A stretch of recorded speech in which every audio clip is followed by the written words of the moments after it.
Oh haleluya, reka nshima Uwiteka kuko ari mwiza, imbabazi ze zihoraho iteka ryose.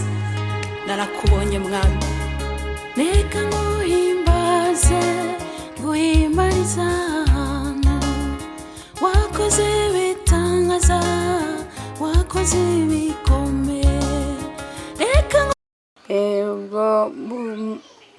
murakoze. Mushaka gusoma ako bintu bimeze, mwasoma mu Baroma ibice 5. Igice 5 mukagisoma mukakirangiza, mugasoma igice cya 4 mukakirangiza, niho mwajya mwamenya gusobanukirwa, mukamenya kuko isijya wabyanditse ntibyanditswe ngende gusoma. Nibyo nasomye. Dusanga uko umuntu adatsindishirizwa n'imikorere yakoze, ahubwo atsindishirizwa n'umwami Imana Yesu Kristo. Niyo muntu wadutsindishirije mu gice cya nuko turebye mu gice cya 5 umurongo wa 18 haravuga ngo nuko rero ubwo igicumuro cy'umuntu umwe cyateye ko abantu bose bacirwaho iteka, ni nako icyo gukiranuka cyakozwe n'umuntu umwe cyahesheje abantu bose gutsindishirizwa bagahabwa ubugingo. Nkuko tumaze gusoma ibyanditswe, dusanga umuntu ataratsindishirijwe nuko yakoze ngo kora gutyo uzabona ijuru, ngo nukora gutya ngo uzabona ijuru, ngo tanga ngo uhereze Imana. Tusomye mu byanditswe dusanga n'ahantu bango tanga ngo uhereze Imana. Imana surayihire, nta kintu ufite waha Imana. Nawe wisuzume urebe usange nta kintu ufite cyo guha Imana, ahubwo Imana yiraguha. Dusanga umuntu ataratsindishirijwe n'imirimo ye, nta kintu wakora ngo ubone ijuru, ahubwo ikintu wakora ni ukwizera gusa. Wizere Yesu Kristo mwami n'umucunguzi wawe, wizere ko yazize ibicumuro byawe. Ubyo numara kubyizera ukizera ko ibyo wakoze byose yabihaniwe, habonetse igihano kibihanirwa. Uwaguhaniwe arahari, yaraguhaniwe, niwe waguhishije ubwo bugingo. Uko arababwira ngo ni mwizere, nta kindi kintu yigeze asaba abavandimwe. Icyo nabashishikariza ni ukwizera Kristo mwami n'umucunguzi, mukamwizera. Nimumwizera niho azabatsindishiriza. Iyo wizeye nawe aragutsindishiriza, akaguha uko ugenda, akaguha uko witwara, akaguha uko mbese utumva uvuye mu kindi cyiciro ugiye mu kindi cyiciro, uhita uhinduka icyaremwe gishya nyine. Iyo umaze kumwizera nawe araza akaguhindura ikindi cyaremwe gishya, uhita uhinduka icyaremwe gishya, ukabuhindutse ukundi kuntu wumva ngiye uko mbyumva nkuko byambayeho. Mbona umuntu ahinduka ukundi kuntu, kuko ntiwabasha nuko bivuga ngo bashe kubisobanura. Kuko urebye ukuntu umuntu ahinduka, wumva muri wowe warahindutse, cya kidodo cyo mu mutima cyo kuvuga ngo nzarimbuka, wumva kitakikurimo. Kuko buriya bavandimwe mwahindishwa umushyitsi n'umuriro uzaba. Uwo muriro uzaba azaba ari umuriro utarigeze kubaho ku isi. Utekereze mubyeyi uri gukora ku isafuriya, uterura isafuriya, wumva ubushyuhe bw'umuriro ukuntu bumeze. None uwo muriro uzaba ari umuriro utarigeze kubaho. Tubisoma mu byanditswe nabyo, ndugera umuriro utarigeze kuba ukuntu uzaba umeze, uhindishwa umushyitsi w'uwo muriro. Kuko uwo muriro uteye ubwoba. Uwo muriro uzaba ari umuriro w'abaguhekenya amenyo, azaba ari imiborogo gusa. Uwo muriro ikintu basabira nabashishikariza ni ukwizera Yesu Kristo mwami n'umucunguzi wacu, ukamwizera ko ari ushoboye byose, ukamwizera ko ari aguhesheje ubugingo, kuko ntacyo wakora ngo uzabone ubugingo. Ukuma ngo nusenga amasengesho y'imishi 10 ngo ubugingo uzabubona. Ubugingo nta gusenga ngo ububone, kuko ntacyo wakora kugira ngo ubone ubugingo, ahubwo ni impano y'Imana ikwihera. Ni impano y'Imana iri gukumva ko ubugingo bufite, watambuka kuva ko ubugingo bufite, waba uhagaze kuva ko ubugingo bufite. Niyo mpamvu yabwira ngo muhore mwiteguye, kuko mutazi umunsi n'igihe.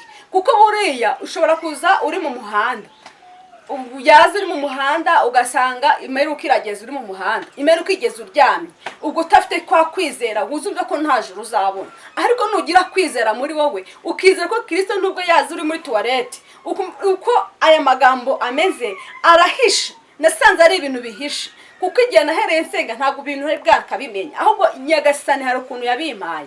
Ugasanga nyine Yezu we yaraje afata aho bari bagiye kunyonga umunyacyaha, aharahihindura abari uhicara, kugira ngo abari ugihanwa cya gihano cy'abanyabyaha abari ugihanirwa.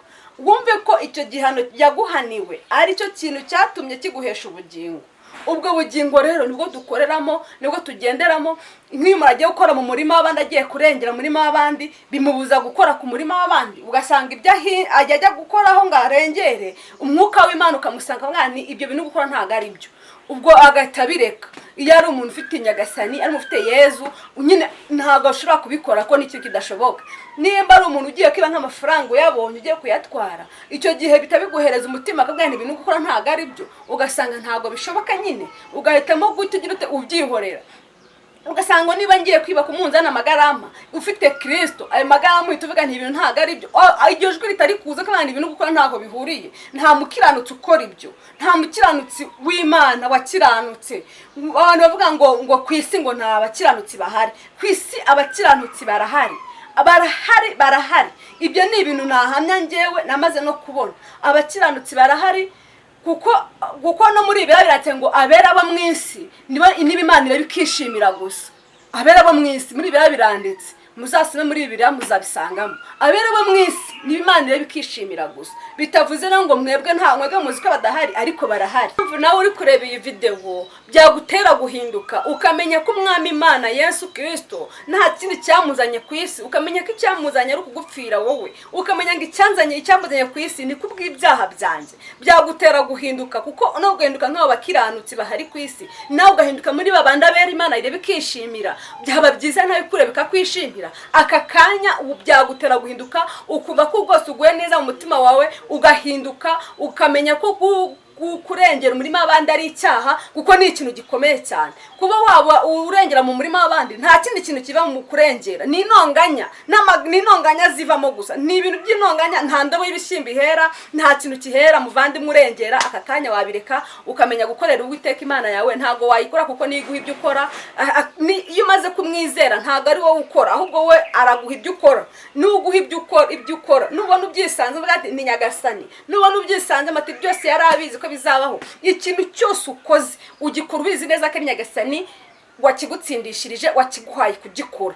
Ubwo rero icyanezeza cyatumye nkora ino video hanini twari kugira ngo abantu benshi, ko hari benshi batazi nk'aya magambo yandi, kuko ugasanga usomye ibyanditswe ariko ntago ubashije kubisobanukirwa.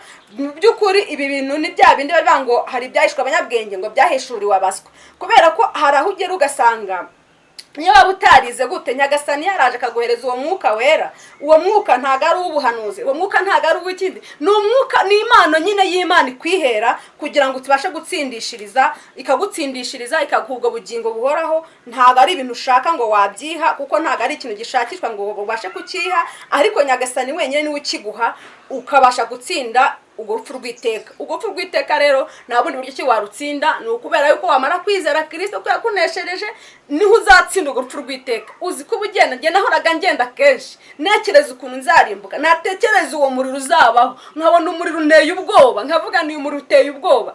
Niyo mpamvu numvise ukuntu uteye ubwoba, ntabwo ndi gushishikarije abagenzi banjye, bavandimwe, basaza banjye, ndi kubabwira uburyo ki umuriro uteye ubwoba. Uwo muriro uzatwika benshi bagakongoka, ntago bazakongoka ngo babivu, ahubwo ni umuriro uzahoraho. Ni nka kuri utekwa umunyu mu bishyimbo. Urabizi ko umunyu mu bishyimbo ni wawujonjora. Umunyu mu bishyimbo ni bavuga ngo umunyereka ngo utandukanye n'ibishyimbo biba byacengeye. Ni nako n'uwo muriro uzacengera mu bantu. Umuntu akaba ariho, ariko uwo muriro umurya atabasha kubihindura. Nta kintu yabasha guhindura kuri uwo muriro, nta kintu na kimwe n'ugutakanye n'ubwo ikinyamenyo gusa bizabira aho hantu. Icyo yarabashishikariza nyine uko mwamara gutinya uwo muriro, nimutinya uwo muriro mukizera Umwami Imana Yesu wacu, niho muzabona ijuru. Ubyo juru murakoze bavandimwe, muhinduke muve mu byo murimo, kuko iyi si izarangira.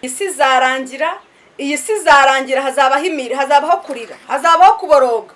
Iyi si izarangira. Ntawe uri kureba iyi video wayihereza n'abandi, kuko hari abo yafasha bagahinduka. Byaba byiza kuyiboherereje bakabasha gutinya uwo muriro. Uwo muriro uzaba uteye ubwoba, uwo muriro azarya benshi.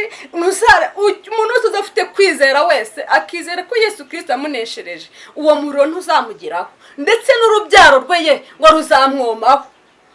N'urubyaro rwe kugeza kuva ku buvivi kugera ku buzukuruza bose ngo bazatsindishirizwa no kwizera. Ntago uzavuga ngo ni data ubima, ngo ni mama uri bubime. Nta muntu ubigwa, ni wenyine n'uwizera Kristo, byose uzaba ubifite. Murakoze. Yesu wakoze ibikomeye